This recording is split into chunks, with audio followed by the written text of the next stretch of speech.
وای زخار ته لاړم تېره شوې زمانه ده وای اش بین ان دی شټارت gegangen زخار ته لاړم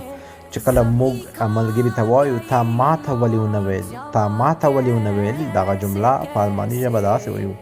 warum hast du es mir nicht gesagt warum hast du es mir nicht gesagt تا ما ته ولې ونه ویل او کله چې وایو ځکه چې ته ویده وې ځکه چې ته ویده وې دغه جمله په الماني ژبه څنګه وایي تاسو یې په کمنټ کې وکړئ دوستانو چې ستاسو هم زده شي تمرین مو وشي همیش لپاره مو په یاد وي जवानी में फिर तुझको मजनू बनाया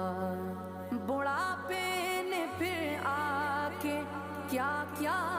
सताया अजल तेरा कर देगी बिल्कुल सफाया जगा जी लगा